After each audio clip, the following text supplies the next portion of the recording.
जुबानी। ज्ञान तो आदमी के दिमाग में होता, किताब तो तब नहीं जब नहीं समझ में आ रहा।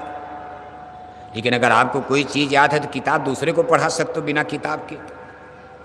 अब भगवान ब्रह्मा कोई मामूली आदमी तो है नहीं, उसमें किताब कैसे, वेदों का ज्ञान उनको मिल गया। फैमिली सिस्टम, परिवार कैसे बनाया जाएगा, सोशल सिस्टम, समाज की रचना कैसे होगी, पॉलिटिकल सिस्टम, राजा रानी की व्यवस्था कैसे करोगे, और फिर रिलीजियस सिस्टम, धर्म का अखाड़ा अलग अलग कैसे बनाया जाएगा।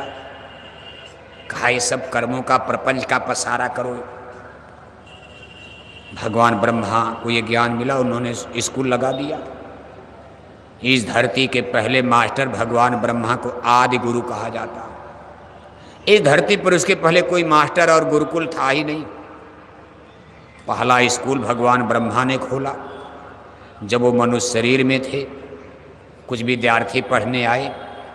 अब उन्होंने वेदों का ज्ञान दे करके उनको बहला फुसला। इसके बाद उस वेदों में एक और चीज आ गई। कहा पाप पुण्य कर्मन की जोड़ी, स्वर्ग नरक 84 बेड़ी, इनमें जीवन को दिया मोड़ी, निक्सन की कोई राह न छोड़ी। कहा पाप पुण्य का कॉन्स्टिट्यूशन बना दिया। अब तक तो जो करो कोई पाप पुण्य का भेद नहीं, सब ठीक। जैसे धुआं है भाप बनकर उड़ गया, पानी है भाप बनकर उड़ गया, कर्मों का संचय नहीं था। लेकिन अब इस वेदों के माध्यम से कानून संविधान बन गया। कब इनको बताओ बैठा कर, क्या ऊपर ताले लग गए हैं, आप अब नहीं जा पाओगे, कर्म कानून बन गया है। आप अच्छा कर्म करोगे तो निकल जाओगे, बुरा पाप कर्म को रोका जाएगा, कर्जा लग गया। यानी पाप उन कर्मों का विधान इसी वेदों से आया, भगवान ब्रह्मा के द्वारा लोगों को बिताया गया। जो लोग पहले उनकी पाठशाला में पढ़े मास्टर बन गए, वही मास्टर बने। इनमें तमाम ऋषि मुनि, इसमें देखो विवाद भी चल रहा, ब्राह्मण इसका उसका। मतलब तब तो कोई भी ज्ञान प्राप्त कर ले।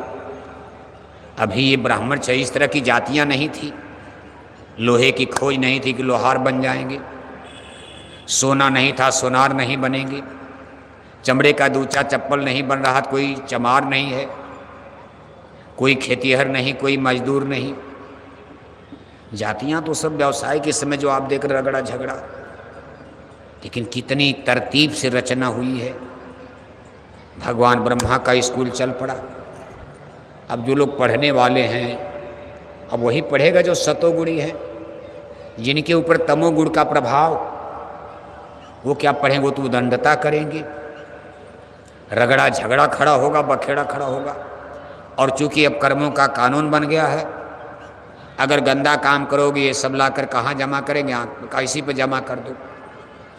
जो इनका दरवाजा है ब्रह्मांड में आने जाने का, जिससे ये स्वर्ग वैकुंठ देवी देवता ईश्वर भगवान देख रहे, काश इसी दरवाजे पर कर्मों का बादल लाओ छाओ। इसके बाद उन्होंने विशेष हिकमत से इस कर्मों के, पहले तोड़ रहे थे, जमा भी किया तो बादल उड़ जाते थे, लेकिन इसको फ्रीज किया, जमाया गया, ठोस बना दिया गया, क्रिस्टल। ये हिमालय पहाड़ की तरह से ठोस बन करके इस आत्मा के ऊपर जमा हो गया। ऐसे कितने युग बीत गए, कल्प बीत गए, अब कहाँ जाओगे आप। दरवाजा बंद कर दिया, आंख बंद कर दिया, आने जाने का रास्ता बंद कर दिया। ये सब खेल, कहा काल लाए तन मन में घेरा, दुख पाए तुम बहुत घनेरा। कहा जीव बेचारे दुखी हो गए, जन्म मरण से निकलोगे कैसे आप। इतने बंधन में बेड़ी डाल दिया, अब कहाँ जाओगे आप। कहा सतलोक से सतपुरुष तब धारे मनुज स्वरूप, नाम धराए संत का देते भेद अनूप। का अमर देश सतपुरुष में सतपुरुष भगवान बैठकर देख रहे, उनसे तो कुछ छिपा नहीं, वहीं से बैठ करके देख रहे, भाई ये तो धोखा हो गया, मेरी सुरतें आत्माएं मुझे भूल गई, मेरा कोई नाम नहीं लेता है, मेरे मुझसे मिलने की किसी के अंदर तड़प नहीं है। महलों की राजकुमारी, कोई जंगल में भंगी के हाथ